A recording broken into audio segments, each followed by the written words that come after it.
Our second caring and sharing caregiver story was submitted by care coordinator Mira Dave from our Hamilton Niagara Haldeman Brant geography. To anyone that has interacted with Elizabeth, it is clear that she is a pillar of strength for her family and the community at large. Elizabeth and her husband Keith are primary full-time caregivers. They care for Elizabeth's elderly mother who is transitioning into the later stages of Alzheimer's disease, while at the same time caring for their 5-year-old son who is medically fragile and complex, and their eldest son who began his life as Elizabeth's younger foster brother and is a cancer survivor with many lifelong special needs. They do this with the support from their daughter, who is an incredible young caregiver in her own right. In addition to caregiving for her family, Elizabeth takes time out of her very busy schedule to support other families with special needs children.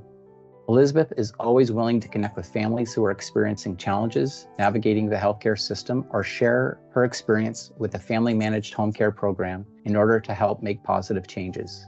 She continuously demonstrates her dedication to giving back to the community through her volunteer efforts, of which there are too many to count. She speaks truthfully and courageously, especially when she is advocating for children with special needs through various speaking engagements. Her devotion and time spent with patients and families is phenomenal.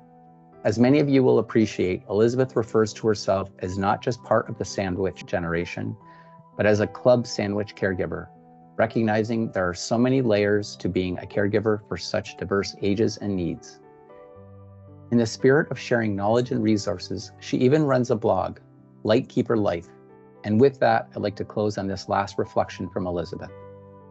I called our blog Lightkeeper Life because that is my hope and goal, to illuminate the pathways for families leading complicated lives and those who help them. I think it is so important to realize we are not perfect and should never be perfect, but that is okay.